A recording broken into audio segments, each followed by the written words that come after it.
نحمدہ ونصلی ونسلم علی رسولہ النبی الکریم، اما بعد فاعوذ باللہ من الشیطان الرجیم، بسم اللہ الرحمن الرحیم۔ قال اللہ تبارک و تعالی فی القرآن المجید: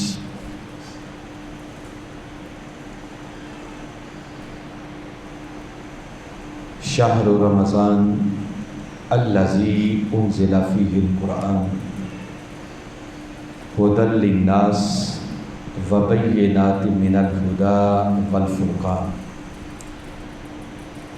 وفی مقام آخر قال اللہ تبارک و تعالی فی القرآن المجید: افمن شرح اللہ صدرہ للاسلام فہو علی نور من ربہ۔ صدق اللہ العظیم۔ معزز حاضرین و سامعین، اللہ رب العزت کا بے پایہ فضل و احسان ہے کہ جس نے اپنی توفیق خاص اور حضور نبی اکرم صلی اللہ علیہ وآلہ وسلم کے نالین مبارک کے تصدق سے ہمیں اپنی بارگاہ میں حاضر ہونے کی توفیق عطا فرمائے۔ دعا ہے کہ اللہ رب العزت ہماری اس حاضری کو قبول فرمائے۔ ہماری سلسلہ وار گفتگو قرآن اور نور کے حوالے سے چل رہی تھی کہ قیامت والے دن جن خوش نصیبوں کو کامیابی میسر آئے گی، یہ وہ لوگ ہوں گے کہ جو صاحبان نور ہوں گے، جو نور کے حالوں میں چل رہے ہوں گے اور خود ان کی ذات کو اللہ نے سراپا نور بنا دیا ہوگا۔ مگر قیامت والے دن یہ نور انہی کو ملے گا جو اس دنیا سے نور لے کر جائیں گے۔ اللہ اس دنیا میں صاحبان نور پہلے بناتا ہے اور قیامت والے دن انہیں نور بعد میں عطا کرتا ہے۔ اس دنیا میں وہ نور جسے محسوس بالبصیرہ کہتے ہیں، اس کے وہ دو بڑے سورسز ہیں، جن میں سے ایک قرآن ہے اور دوسرا صاحب قرآن ذات محمد مصطفیٰ صلی اللہ علیہ وسلم۔ پھر میں نے بتایا تھا کہ اس نور سے مراد نور ایمان بھی ہے، نور ہدایت بھی ہے، نور اسلام بھی ہے۔ آج جون کی 17 تاریخ ہے اور کم و بیش کوئی 8 سال قبل یہی دن تھا جب اسی ماڈل ٹاؤن کی سرزمین پر منہاج القرآن کے مرکز پر دن دہاڑے 14 معصوم لوگوں کو شہید کر دیا گیا، جن کا کوئی گناہ نہیں تھا، اور 100 کے لگ بھگ لوگوں کو زخمی کر دیا گیا۔ 17 جون 2014 یہ پاکستان کی تاریخ کا ایک سیاہ باب ہے، اور افسوس کی بات یہ ہے کہ 8 سال گزر جانے کے باوجود ابھی دور دور تک کسی انصاف کی کوئی توقع نظر نہیں آ رہی۔ تو میں نے مناسب سمجھا کہ ہم جس سبجیکٹ کو لے کے چل رہے ہیں اس سبجیکٹ کو آج اس 17 جون کے ساتھ ریلیٹ کیا جائے، اور اس حوالے سے ہمیں قرآن کیا کہتا ہے، ہمارا اسلام کیا کہتا ہے، ہمارا دین ہمیں کیا رہنمائی فراہم کرتا ہے، اس حوالے سے بھی کچھ معلومات اور کچھ انفارمیشن آپ لوگوں تک پہنچائی جائے۔ دیکھیے، اگر نور سے مراد نور ایمان ہے، اور یقیناً ایمان نور ہے جو میں پچھلی نشستوں میں بتا چکا ہوں، تو جو شخص ایمان قبول کر لیتا ہے اسے مومن کہتے ہیں۔ میں تھوڑا سا بتانا چاہتا ہوں کہ ایمان کیا ہے اور مومن کسے کہتے ہیں، تاکہ ہمیں اندازہ ہو کہ اگر نور سے مراد نور ایمان ہے تو ہم نے کہاں تک اس نور کو حاصل کیا کلمہ پڑھ کے۔ ایمان لانے والے شخص کو مومن کہا جاتا ہے، تو لفظ مومن ہو یا ایمان، ان کا مادہ، ان کا اوریجن، ان کا روٹ ورڈ جہاں سے یہ کلمات بنے ہیں وہ ہے امن، الف میم نون۔ یہیں سے ایمان کا لفظ بنا ہے اور یہیں سے مومن کا لفظ بنا۔ مومن کا لفظ قرآن پاک کے اندر لازم کے معنوں میں بھی استعمال ہوا ہے اور متعدی کے معنوں میں بھی استعمال ہوا۔ اب وہ ٹیکنیکل باتیں ہیں، میں ان کی تفصیل میں نہیں جاتا، بس سادہ سی ایک تعریف مومن کی آپ کو بتانا چاہ رہا ہوں کہ مومن وہ ہے جو ایک طرف اللہ کی ذات سے اپنا تعلق قائم کر کے خود امن کی دولت کو پا لیتا ہے، اور دوسری طرف جو اس سے منسلک ہو جائے اسے امن کی دولت فراہم کر دیتا ہے۔ اگر یہ خوبی کسی کلمہ پڑھنے والے کے اندر موجود نہیں ہے تو وہ کروڑ بار بھی کلمہ پڑھتا رہے، وہ صحیح معنوں میں مومن کہلانے کا حقدار نہیں ہے۔ یہ بات خود تاجدار کائنات صلی اللہ علیہ وسلم نے 3 مرتبہ قسم کھا کر ارشاد فرمائی۔ اب آقا کی ذات اقدس سے بڑھ کر اور آپ کی زبان مبارک سے نکلنے والی بات سے بڑھ کر حق کیا ہو سکتا ہے؟ میرے آقا نے مومن کو ڈیفائن کرتے ہوئے ارشاد فرمایا، واللہ لا یؤمن، واللہ لا یؤمن، واللہ لا یؤمن۔ فرمایا اللہ کی عزت کی قسم وہ مومن نہیں ہے، اللہ کی عزت کی قسم وہ صاحب ایمان نہیں ہے، اس کا ایمان سے کوئی تعلق نہیں ہے۔ قیل من یا رسول اللہ صلی اللہ علیہ وسلم، پوچھا گیا، سوال کیا گیا کہ آقا آپ نے 3 مرتبہ قسم کھا کر ارشاد فرمایا ہے کہ وہ مومن نہیں ہے، تو آقا وہ کون مومن نہیں ہے؟ تو آپ نے فرمایا وہ جس کے شر سے اس کا پڑوسی محفوظ نہیں ہے۔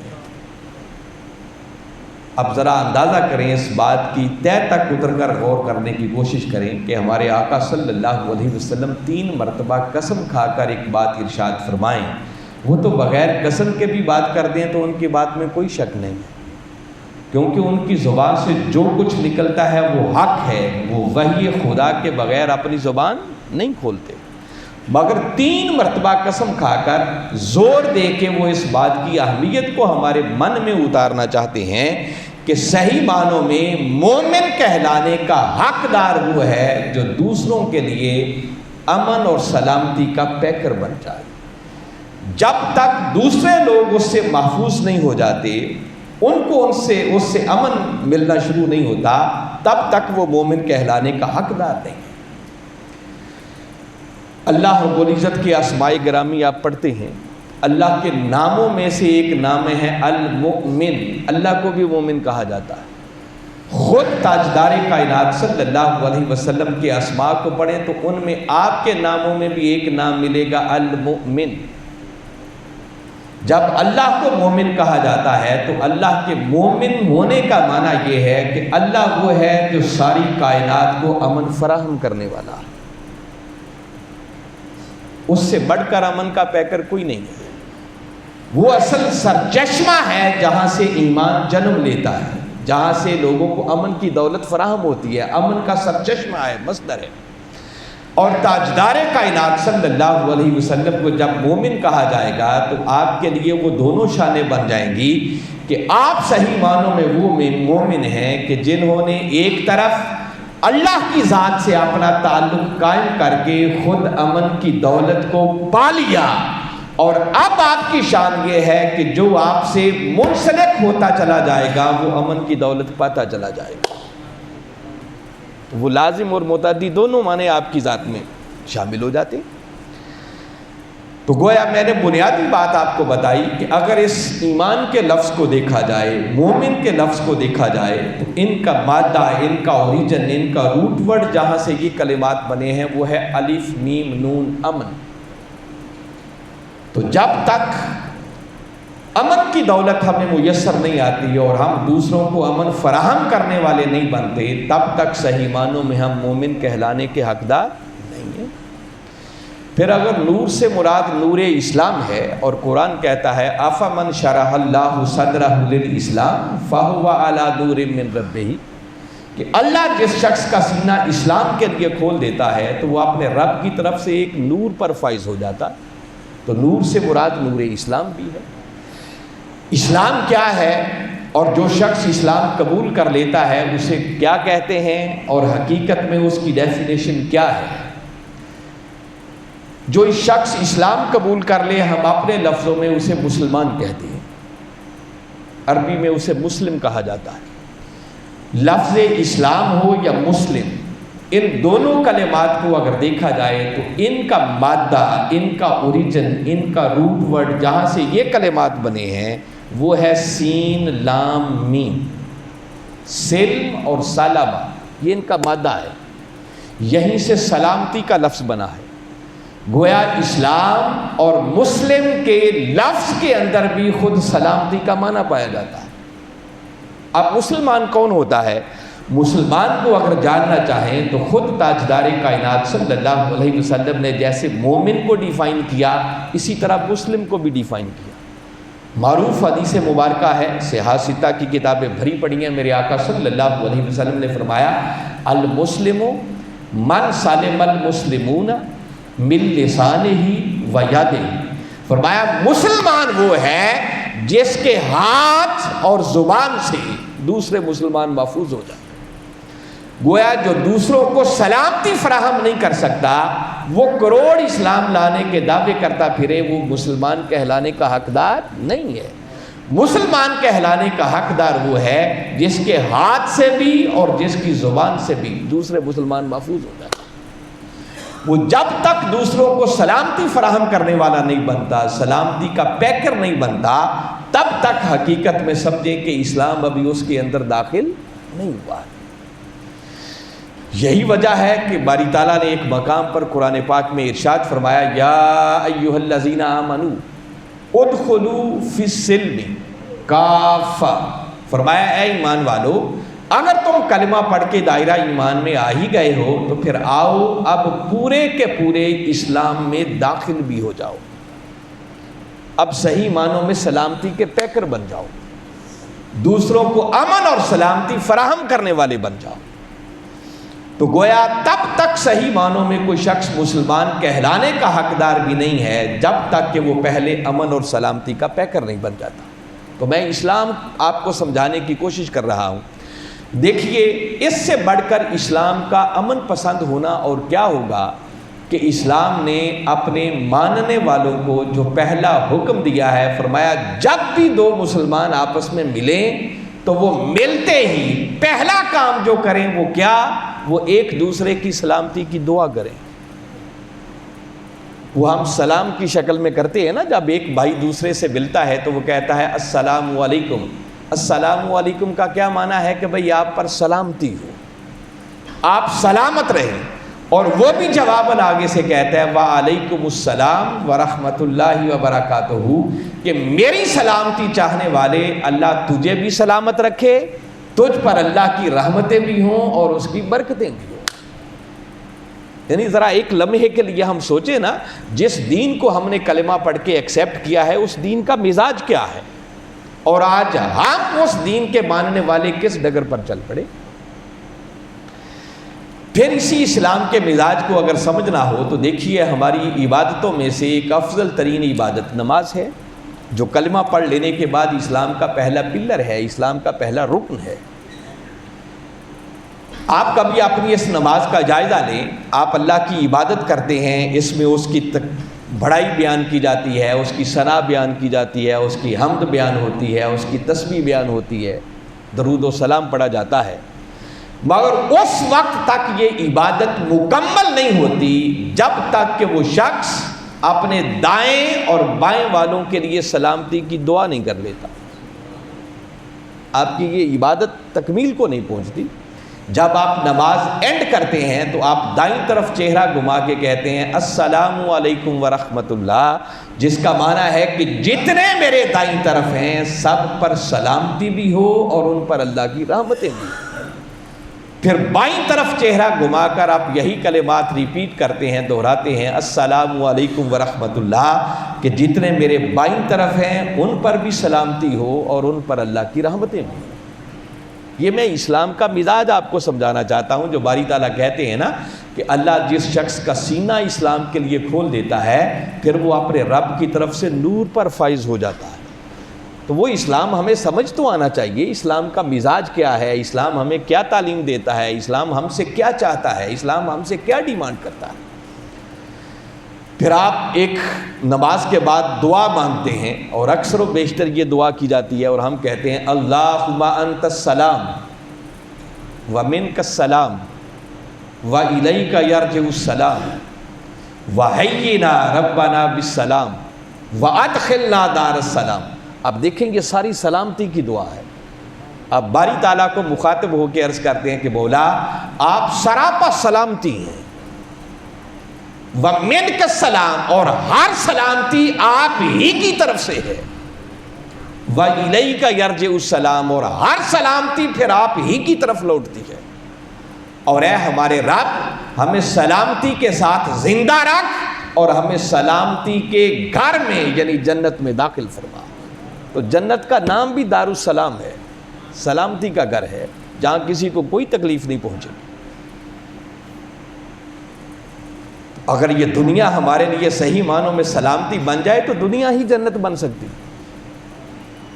تو گویا میں صرف آپ کو سرسری سا یہ بتا رہا ہوں کہ اسلام کا مزاج کیا ہے۔ تو اسلام کا لفظ ہو یا ایمان کا لفظ، مومن کی بات ہو یا مسلم کی بات ہو، اس وقت تک کوئی شخص مومن اور مسلم کہلانے کا حقدار نہیں ہے جب تک کہ وہ امن اور سلامتی کا پیکر بن کر دوسروں کو سلامتی فراہم کرنے والا نہیں بن جاتا۔ ہمارے لیے سب سے بڑی ایگزامپل، رول ماڈل وہ تاجدار کائنات صلی اللہ علیہ وسلم کی ذات مبارک ہے۔ آپ کی ذات تو وہ ہے کہ جو صرف امن اور سلامتی کا پیکر ہی نہیں ہے، اللہ تعالیٰ نے آپ کو تو رحمت کا پیکر بنا کر بھیجا۔ فرمایا وَمَا أَرْسَلْنَاكَ إِلَّا رَحْمَةً لِلْعَالَمِينَ، محبوب ہم نے آپ کو سب جہانوں کے لیے سراپا رحمت بنا کر بھیجا ہے۔ امن اور سلامتی کا پیکر ہونا اس کا یہ معنی ہے کہ آپ کی ذات سے کسی کو تکلیف نہ پہنچے۔ جیسے میں پہلے بتا چکا ہوں کہ مومن وہ ہے جس کے شر سے اس کا پڑوسی محفوظ ہو جائے، مسلمان وہ ہے جس کے ہاتھ اور زبان سے دوسرے لوگ محفوظ ہو جائیں۔ تو مومن ہو یا مسلم، امن اور سلامتی کا پیکر ہونے کا معنی تو یہ ہے کہ آپ کی ذات سے کسی کو تکلیف نہ پہنچے، مگر سراپا رحمت ہونے کا معنی یہ ہے کہ آپ کی ذات سے تکلیف پہنچنا تو بڑی دور کی بات ہے، آپ کی ذات سے ہر شخص کا بلا ہی بلا ہونا چاہیے، خیر ہی خیر ہونی چاہیے، ہر کسی کو نفع ہی نفع ملنا چاہیے، کسی کا نقصان نہیں ہونا چاہیے۔ اور یہ شان دیکھنی ہو تو اس سے بڑھ کر تاجدار کائنات صلی اللہ علیہ وسلم کا سراپا رحمت ہونا اور کیا ہوگا کہ آپ طائف کی وادی میں گئے، لوگوں کے بھلے کی بات کر رہے ہیں، ان کو اسلام کی طرف، دین کی طرف بلا رہے ہیں، مگر ان بدبختوں نے اپنے اوباش قسم کے نوجوانوں کو پیچھے لگا دیا جو آپ پر آوازیں بھی کستے اور پتھر مار مار کر انہوں نے آپ کے جسم اقدس کو لہو لہان بھی کر دیا۔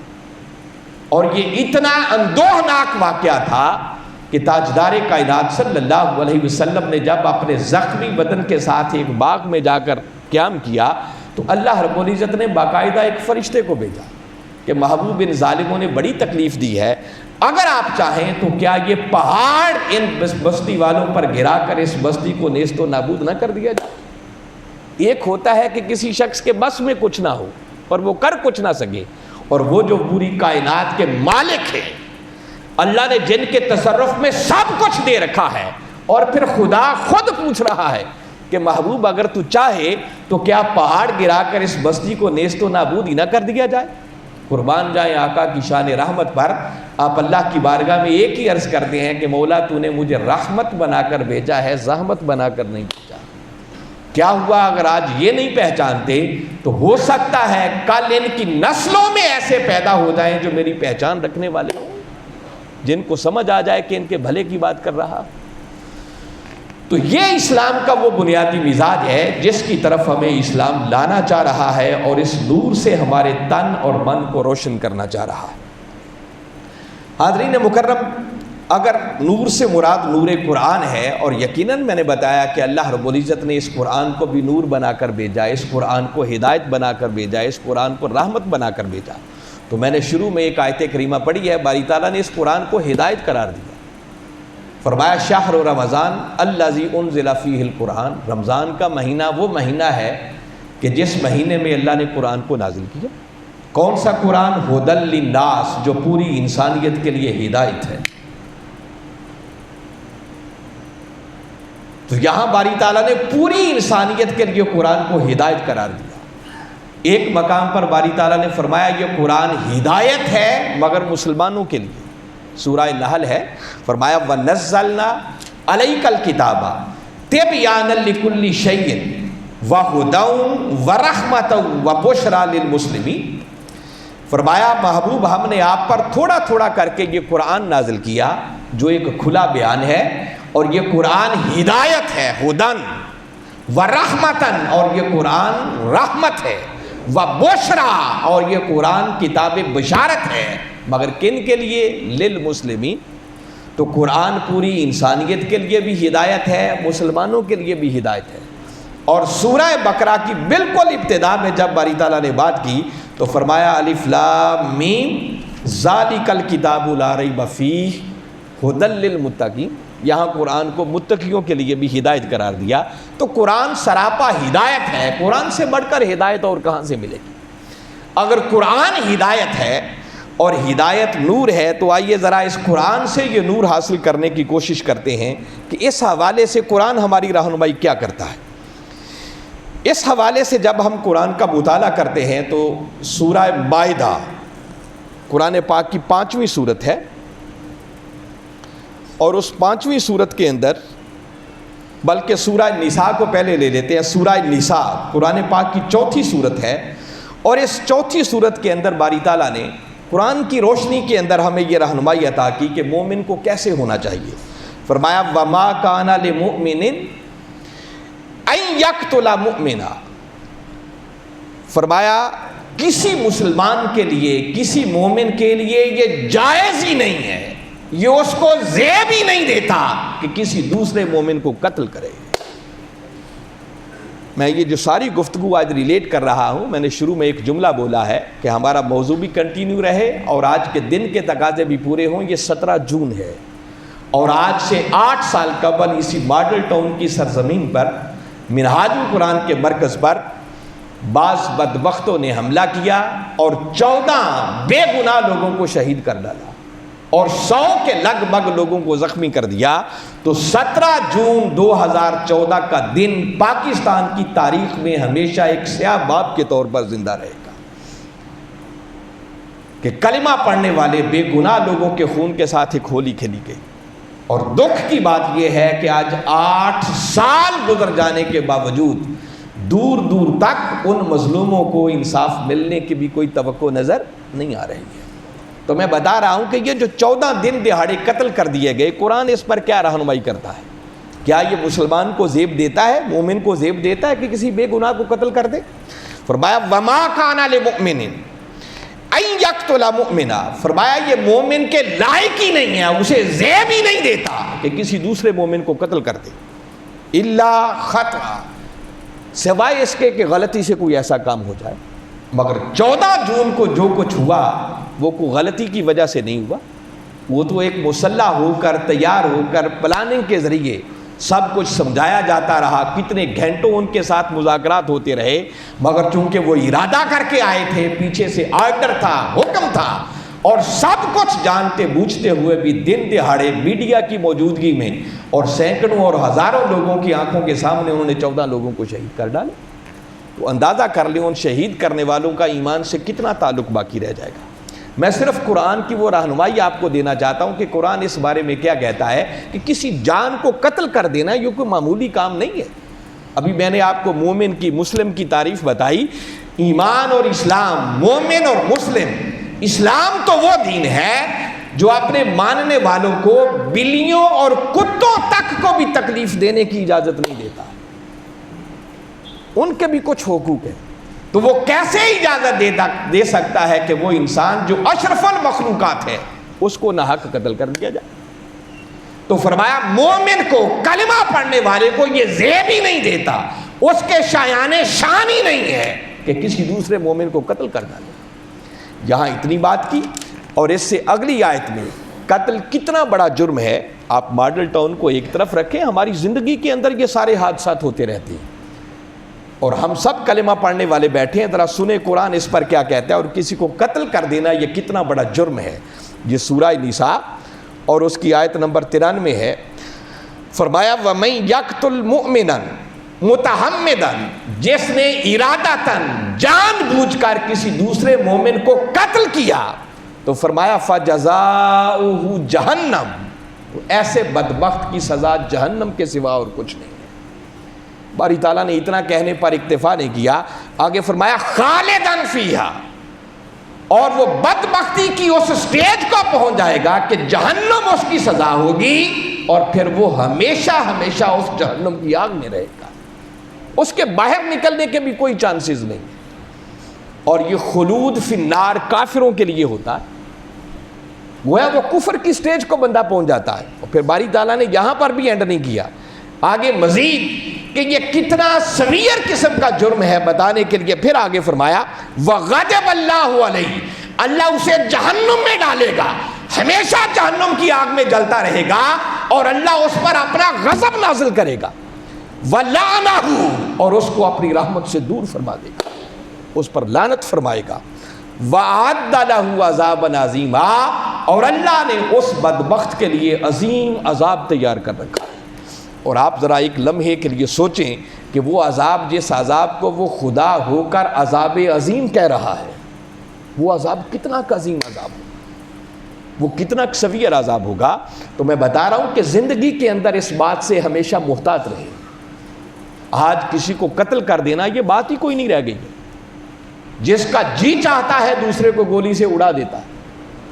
تو باری تعالیٰ نے فرمایا کہ وَمَن يَقْتُلْ مُؤْمِنًا مُتَعَمِّدًا، جس نے جان بوجھ کر کسی دوسرے کو قتل کیا، تو فرمایا اس کی سزا جہنم ہے، ہمیشہ جہنم کی آگ میں جلتا رہے گا، اللہ اس بدبخت پر اپنا غضب نازل کرے گا، اسے اپنی رحمت سے دور فرما دے گا، اور اللہ نے ایسے بدبخت کے لیے عظیم عذاب تیار کر رکھا ہے۔ یہاں سے اس جرم کی سویرنس کا اندازہ آپ کر سکتے ہیں کہ کتنا سویر قسم کا یہ جرم ہے، جس کی معافی کا کوئی چانس ہی نہیں ہے، کوئی گنجائش ہی نہیں ہے۔ پھر اس بات کو اگر سمجھنا ہو تو باری تعالیٰ نے سورہ مائدہ کے اندر اس بات کو ایک اور انداز میں بیان کیا۔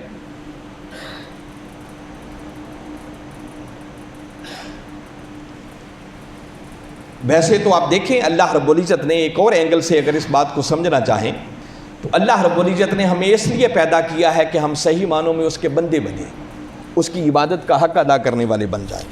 وَمَا خَلَقْتُ الْجِنَّ وَالْإِنسَ إِلَّا لِيَعْبُدُونِ، فرمایا میں نے جنوں اور انسانوں کو صرف اس لیے پیدا کیا ہے کہ وہ میری عبادت کریں، میرے بندے بن کر رہیں۔ اور جب اس نے اپنے بندوں کا تعارف کروایا کہ حقیقت میں میرے بندے کون ہوتے ہیں، تو سورہ فرقان اس کے آخری رکوع کو پڑھیں، اس میں باری تعالیٰ نے جب اپنے بندوں کا تعارف کروایا تو بندوں کا تعارف کرواتے ہوئے اس نے اپنے بندوں کی صفات میں سے یہ ایک صفت رکھی۔ میں اب صرف ترجمے کی حد تک اکتفا کروں گا، تفصیل میں گئے بغیر۔ فرمایا وَعِبَادُ الرحمن، رحمان کے بندے وہ ہیں الَّذِينَ يَمْشُونَ عَلَى الْأَرْضِ هَوْنًا، جو زمین پر اکڑ کر نہیں بلکہ بڑی عاجزی سے چلتے ہیں۔ وَإِذَا خَاطَبَهُمُ الْجَاهِلُونَ قَالُوا سَلَامًا، جب جاہل لوگوں سے واسطہ پڑ جائے تو الجھتے نہیں، سلام کہہ کے گزر جاتے ہیں۔ وَالَّذِينَ يَبِيتُونَ لِرَبِّهِمْ سُجَّدًا وَقِيَامًا، جن کی راتیں کبھی سجدے میں بیت جاتی ہیں کبھی قیام میں بیت جاتی ہیں۔ وَالَّذِينَ يَقُولُونَ رَبَّنَا اصْرِفْ عَنَّا عَذَابَ جَهَنَّمَ إِنَّ عَذَابَهَا كَانَ غَرَامًا إِنَّهَا سَاءَتْ مُسْتَقَرًّا وَمُقَامًا۔ آگے فرمایا وَالَّذِينَ إِذَا أَنفَقُوا لَمْ يُسْرِفُوا وَلَمْ يَقْتُرُوا وَكَانَ بَيْنَ ذَلِكَ قَوَامًا۔ اور اگلی خاص بات ہے جو موضوع سے ریلیونٹ ہے، فرمایا میرے بندے کون ہیں، رحمان کے حقیقی بندے کون ہیں؟ وَالَّذِينَ لَا يَدْعُونَ مَعَ اللَّهِ إِلَٰهًا آخر، جو اللہ کے ساتھ کسی دوسرے کو شریک نہیں کرتے۔ اور آگے فرمایا وَلَا يَقْتُلُونَ النَّفْسَ الَّتِي حَرَّمَ اللَّهُ إِلَّا بِالْحَقِّ، اور ہر وہ جان جس کے قتل کو اللہ نے حرام قرار دیا ہے، فرمایا اسے قتل نہیں کرتے۔ ہاں جہاں حق آ جائے، جہاں ضروری ہو تو پھر معافی نہیں ہے، مگر ناجائز کسی جان کو قتل نہیں کرتے۔ تو اگر صحیح معنوں میں کوئی شخص اللہ کا بندہ بننا چاہتا ہے تو وہ بندہ بھی اس وقت تک نہیں بن سکتا جب تک کہ پہلے صحیح معنوں کے اندر وہ دوسروں کے قتل سے اپنے آپ کو بچا نہیں لیتا ہے۔ پھر اسی طرح حاضرین مکرم سورہ بقرہ کے اندر بھی باری تعالیٰ نے اسی قتل کی سویرنس کو بیان کرتے ہوئے ایک مقام پر یوں بھی ارشاد فرمایا، فرمایا من قتل نفسا بغیر نفس او فساد فی الارض فکأنما قتل الناس جميعا. فرمایا جس نے بغیر کسی جرم کے کسی ایک مومن کو، ایک جان کو قتل کیا، یہاں مومن کی بات بھی نہیں ہے. من قتل نفسا بغیر نفس، ناحق کسی جان کو قتل کیا، تو فرمایا ایک جان کو قتل کرنا ایسے ہی ہے فَكَأَنَّمَا قَتَلَ النَّاسَ جَمِيعًا، جیسے اس نے پوری انسانیت کو قتل کر دیا. اب یہاں سے اس جرم کی سویرنس کا آپ اندازہ کریں کہ کتنا سویر جرم ہے کہ جس کے لیے باری تعالیٰ نے فرمایا کہ ناحق کسی ایک جان کو قتل کرنا ایسے ہی ہے جیسے اس نے پوری انسانیت کو قتل کر ڈالا. اور جس نے کسی ایک شخص کی جان بچائی، فرمایا وہ ایک شخص کی جان بچانے والا ایسا ہی ہے جیسا کہ اس نے پوری انسانیت کو بچا لیا. تو لہٰذا ہم اگر دین کے ماننے والے ہیں، اسلام کے ماننے والے ہیں، تو ہمیں غور کرنا ہوگا کہ اسلام ہمیں کیا تعلیم دیتا ہے. اسی طرح حاضرین مکرم، اب اگر کوئی قتل کر بیٹھے تو اب سوال یہ پیدا ہوتا ہے کہ اس کے اس جرم کی سزا کیا ہے. تو باری تعالیٰ نے اس جرم کی سزا بیان کرتے ہوئے بھی ایمان والوں کے لیے حکم نازل فرمایا اسی قرآن پاک کے اندر. ہمیں ان چیزوں کو بھی سامنے رکھنا چاہیے. فرمایا یا ایھا الذین آمنوا کتب علیکم القصاص فی القتلی، فرمایا اے ایمان والو ناحق قتل کر دیے جائیں تو ان کا قصاص تمہارے اوپر فرض کر دیا گیا. اب ایمان والوں پر قتل کا بدلہ لینا، اس کا قصاص لینا، باری تعالیٰ جس طرح فرمایا نا یا ایھا الذین آمنوا کتب علیکم الصیام، کہ تمہارے اوپر روزے فرض کر دیے گئے ہیں. یہ متصل اگلی 3 آیتوں کے بعد وہ حکم ہے. اور اس سے پہلے باری تعالیٰ کیا فرما رہے ہیں؟ اے ایمان والو تمہارے اوپر قتل کا بدلہ لینا، اس کا قصاص لینا بھی فرض کر دیا گیا. الحر بالحر والعبد بالعبد والانثى بالانثى، فرمایا آزاد کے بدلے آزاد، غلام کے بدلے غلام، عورت کے بدلے عورت کو قتل کیا جائے گا. یہاں تو صرف اتنا بتایا، اور اس سے اگلی آیت کریمہ کے اندر تو باری تعالیٰ نے اس راز کو کھول کے بیان کر دیا کہ یہ قصاص جو تمہارے اوپر فرض کیا گیا ہے تو کیوں فرض کیا گیا. آگے فرمایا وَلَكُمْ فِي الْقِصَاصِ حَيَاتٌ یا اولي الالباب، فرمایا اے عقل اور شعور رکھنے والو، اے عقل والو، یہ جو قصاص تمہارے اوپر ہم نے فرض کیا ہے، در حقیقت اس قصاص کے اندر، بدلے کے اندر تمہارے لیے حیات ہے. اگر تم زندہ رہنا چاہتے ہو، خود زندہ رہنے کا حق چاہتے ہو کہ آئندہ تمہیں زندہ رہنے کی مہلت دی جائے، تو تمہاری زندگی کا راز اس بات کے اندر ہے کہ قتل کا قصاص لیا جائے. جب آپ قصاص لیں گے، ناحق کسی نے قتل کیا ہے اور اس کے بدلے اس کو تختہ دار پر لٹکا دیں گے، تو آئندہ لوگ متنبع ہو جائیں گے کہ اس کی سزا کتنی سویر ہے. اور جب آپ آنکھیں بند کر کے اس کو سزا کے پروسیس سے نہیں گزاریں گے، تو اس کا مطلب یہ ہے کہ اوروں کے لیے بھی آپ نے دروازہ کھول دیا، وہ تو شیر ہو جائے گا بندہ. اب دیکھیں باری تعالیٰ کے کتنے اہم جملے ہیں کہ وَلَكُمْ فِي الْقِصَاصِ حَيَاتٌ، لوگوں اس قصاص کے اندر، اس بدلے کے اندر، قتل کا بدلہ لینے کے اندر تمہارے لیے زندگی ہے، حیات ہے. اے عقل اور شعور رکھنے والو لعلکم تتقون، اگر تم اپنی حفاظت چاہتے ہو، بچنا چاہتے ہو، خود کو محفوظ رکھنا چاہتے ہو، تو عقل اور شعور رکھنے والو تمہارے زندہ رہنے کا راز اسی قصاص کے اندر ہے. ٹھیک ہے، ہر بندے کو اجازت نہیں ہے کہ وہ اپنا بدلہ خود لیتا پھرے، اس کے ورثاء لیتے پھریں، اس کے لیے عدالتوں کا پروسیس ہے. مگر بدقسمتی یہ ہے کہ اسلام ایک اسلامی ملک کے اندر رہتے ہوئے بھی آج سے 8 سال قبل دن دہاڑے سینکڑوں اور ہزاروں لوگوں کی موجودگی میں پھر میڈیا کی آنکھ دے رہی تھی. ہر چینل نے کس حد تک وہ سب کچھ دکھایا کہ کیسے انہوں نے بے گناہ لوگوں کو شہید کر دیا، قتل کر دیا ہے. مگر 8 سال گزر جانے کے باوجود انصاف ملنا تو بڑی دور کی بات ہے، ابھی تک اس کیس کی تفتیش کو بھی مکمل نہیں ہونے دیا جا رہا. اس سے بڑھ کر بھی کوئی ظلم ہوگا؟ پاکستان اس لیے تو نہیں بنایا گیا تھا اور دکھ اور افسوس کی بات تو یہ ہے کہ جو قرآن ہمیں تعلیم دے رہا ہے کہ تمہاری زندگی کا راز، زندہ رہنے کی حکمت اور راز اس میں ہے کہ قصاص لو، بدلہ لو، تو ماڈل ٹاؤن کا کیس تو اپنی جگہ پر اگر بدلہ نہیں لیا جائے گا تو اللہ کے عذاب کی گرفت سے تو بچ نہیں سکیں گے، مگر اس سے پورے معاشرے کا امن اور سکون لٹ جائے گا، کسی کی زندگی محفوظ نہیں رہے گی۔ ان قاتلوں کے آپ دیکھتے ہیں کہ آئے روز اس ملک کے اندر کتنے قتل ہو رہے ہیں، جس کا جی چاہتا ہے اسی کو اڑا کے رکھ دیتا ہے۔ لہٰذا اگر ہم واقعتاً کلمہ پڑھنے والے ہیں اور دین اسلام کے ماننے والے ہیں تو میں نے قرآن کی روشنی میں اور تاجدار کائنات صلی اللہ علیہ وسلم کی سیرت مبارکہ کی روشنی میں آپ کو سمجھایا کہ اسلام تو ایک ایسا دین ہے کہ جو ہمیں امن کی تعلیم دیتا ہے، سلامتی کی تعلیم دیتا ہے، اور کائنات کے اندر اس دین سے بڑھ کر امن اور سلامتی فراہم کرنے والا کوئی دین ہے ہی نہیں ہے۔ وہ اسلام جو جانوروں تک کے حقوق کی حفاظت کرتا ہے، وہ کیسے اجازت دے سکتا ہے کہ اشرف المخلوقات انسان اور پھر کلمہ پڑھنے والے بے گناہ شخص کو ناحق قتل کر دیا جائے؟ آج 17 جون کا دن ہے، اور آج سے 8 سال قبل جب 14 بے گناہ لوگوں کو شہید کیا گیا اور 100 کے لگ بھگ لوگوں کو زخمی کر دیا گیا، 17 جون 2014، یہ دن پاکستان کی تاریخ میں ہمیشہ ایک سیاہ باب کے طور پر ہمیشہ یاد رکھا جاتا ہے۔ آج انشاءاللہ بعد نماز جمعہ کو 3 ساڑھے 3 بجے کے لگ بھگ ایوان اقبال سے لے کر پریس کلب لاہور تک انشاءاللہ ایک احتجاجی ریلی ہوگی۔ احتجاج کس کے خلاف کریں؟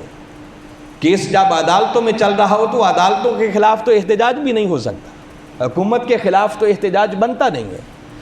یہ ایک ریمائنڈر ہے جو ہم برسر اقتدار بیٹھے ہوئے لوگوں کو اور عدالتوں کے اندر بیٹھے ہوئے ججز کو پیغام دینا چاہ رہے ہیں کہ آپ کے ذہنوں میں یہ بات رہنی چاہیے کہ آج سے 8 سال قبل کچھ معصوم لوگوں کو، بے گناہ لوگوں کو شہید کر دیا گیا تھا، اور ابھی تک وہ انصاف کے لیے در بدر کی ٹھوکریں کھاتے پھر رہے ہیں، تاکہ ہو سکتا ہے کہ ان کے ضمیر پر کوئی دستک ہو اور وہ آنکھیں کھولیں اور ان مظلوموں کو انصاف دینے کے لیے تیار ہو سکیں۔ آپ تمام لوگوں کو بھی میں دعوت دوں گا، چونکہ ہم لاہور میں بیٹھے ہوئے ہیں تو سارے لاہور کے اس احتجاج میں شرکت کریں، ویسے پورے پاکستان کے اندر اور پوری دنیا کے اندر جہاں جہاں منہاج القرآن کے لوگ ہیں وہ ہر جگہ پر آج اپنے احتجاج کو ریکارڈ کروائیں گے، مگر یہ پرامن احتجاج ہوگا، اور ہمارے احتجاج کا مقصد صرف اقتدار میں بیٹھے ہوئے لوگ اور عدالتوں میں بیٹھے ہوئے جو فیصلہ کرنے والے بڑے بڑے ججز ہیں، جسٹس بیٹھے ہوئے ہیں، ان کو پیغام دینا ہے کہ یہ بے گناہ لوگ آج 8 سال گزرنے کے باوجود بھی آپ کے انصاف کے منتظر ہیں۔ میں امید کرتا ہوں کہ اب سارے لوگ بھی اس احتجاج میں شرکت کریں گے، تاکہ کم از کم ہم اتنا کا اپنا دینی فریضہ تو ادا کریں کہ اگر ہم کر کچھ نہیں سکتے تو اس کے لیے آواز تو بلند کر سکیں۔ اللہ کی بارگاہ میں دعا ہے کہ میں نے جو کچھ کہا سمجھ کر اس پر ایمان لاتے ہوئے عمل کرنے کی توفیق عطا فرمائے۔ وما علینا الا البلاغ۔